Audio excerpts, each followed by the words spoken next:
Hello friends, welcome in this session. In the last session we have seen a classical antihistaminic that is H1 blockers. Now, as the histamine receptors are on the parietal cells, if histamine stimulate the acid secretion, why do not antihistamines fail to inhibit the other actions of histamine? Due to the presence of other H2 receptor, other histamine receptor known as H2 histamine receptors. The H2 receptors are implicated in the acid secretions and in case of hypersecretion they need to be blocked. So first of all, let's see the mechanism of gastric acid secretions. The gastric acid secretion from the parietal cells regulated by the reductant overlapping pathways. The gastrin that is obtained from the endocrine, while histamine and somatostatin found from the paracrine and acetylcholine from the neural pathways. The mechanism of acid secretions, the hydrogen ion concentration in the parietal cell secretions is roughly uh, higher than in the blood. Chloride is secreted against both the concentration of electric gradient. The ability of parietal cell to secrete the acids depend on the active transports. The key player here is the potassium ATPase proton pump located in the cannular membrane. The hydrogen ions are generated within the parietal cell from the dissociation of waters. As the hydroxyl ion formed in the process rapidly combines with the carbon dioxide to form the bicarbonate. The bicarbonate ion, a reaction catalyzed by the carbonic anhydrase, and bicarbonate is transported out of the basolateral membrane here with the exchange of these chloride ions. And the outflow of the bicarbonate into blood results in the slight elevation of the blood pH known as the alkaline tide, and this process serves to maintain the intracellular pH in the parietal cells. Chloride ion and potassium ions are transported in the lumen of the cannuculus by the conductance of the channels, which are necessary for the secretions of the acids. The hydrogen ion is pumped out of the cells and into the lumen in exchange of the potassium through this proton pump. The accumulation of osmotically active hydrogen ion in this cannuculus generates the osmotic gradient across the membrane that results in the outward diffusion of the water and HCl.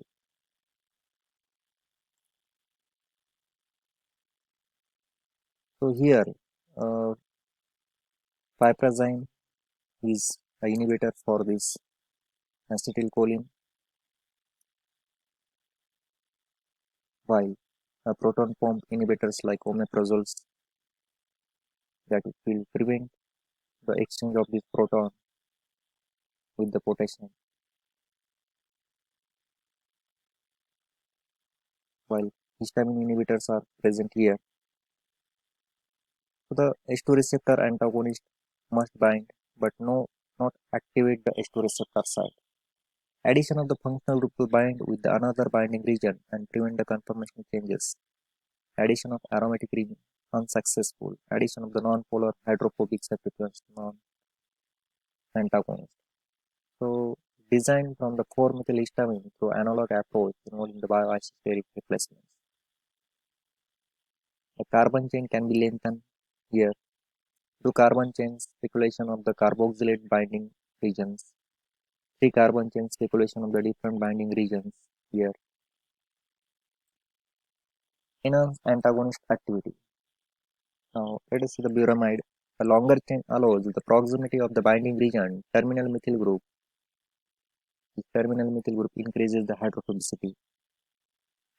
While the isosteric replacement here by replacement of this carbon by sulfur, the two tautomers possible protonation or alternating nitrogen through the inductive effects, modulation of the basicity at the proper site. either by the enhanced basicity addition of the electron donating group or decreased basicity addition of the electron withdrawing groups. The cimetidine metamide is a toxic. Nitroguanidine and cyanoguanidine showed a similar antagonist activity. Again, the replacement of this imidazole with the furan that will give the 10 times more active than the cimetidine analog known as ranitidine. Next analog is the famotidine. Here, thiazole group is thiazole ring is replaced in place of furan. If we replace this sulfonyl group by this nitro group, that we give nizatidine. So the nth antagonist, cimetidine, famotidine, ranitidine, nizatidine.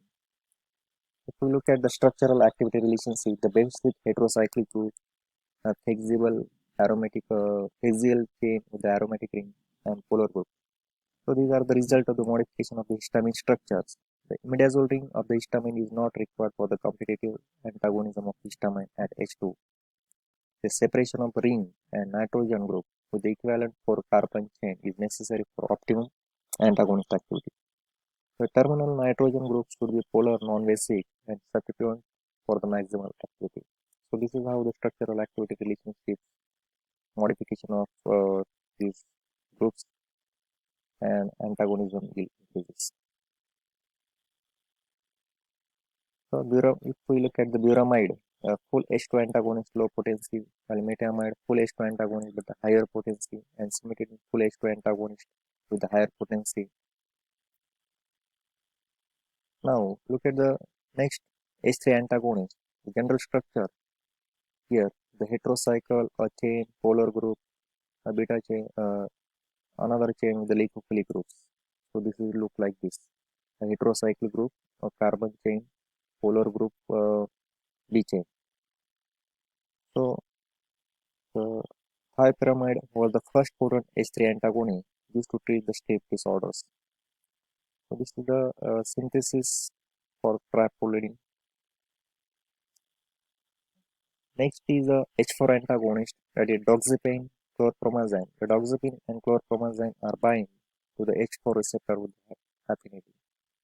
If we look at the chlorpromazine, so it is also useful as an antipsychotic drug. Similarly, it can be also useful as an H4 antagonist. There are some drugs having dual actions that will block the histamine release as well as stop inhibit the action of histamine. So azelastine and olaptidine, both are the drugs having the action as antihistaminic and mast cell stabilization. Both are used for the allergic conjunctivitis.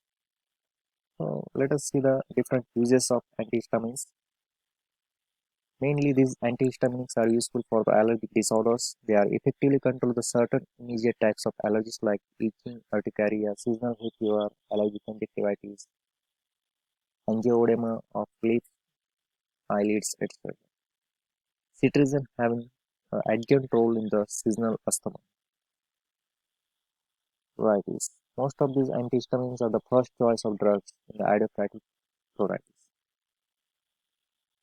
In case of common cold, they do not depict the illness but may afford the symptomatic relief by the anticholinergic and sedative actions. As a hypnotic, diphenhydramine and promethazine are useful.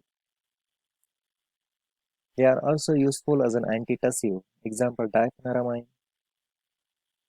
They are also useful as an antiemetic. Example, uh, diphenhydramine. Useful in the Parkinsonism, that is promethazine, diphenhydramine. They are also useful in the drug-induced acute dystonia. Example, diphenhydramine and promethazine are useful in this case. Cyclizine is useful in the treatment of the motion and morning sickness. Promethazine is also useful. To treat vertigo conditions, cinnarizine is useful. So the conclusion, Histamine is an important chemical messenger that exhibits significant physiological effects mediated through its receptor. So knowledge of drugs is very much useful to treat the clinical conditions arising due to the imbalance of the histamine in the body. So these are the two references. Thank you very much.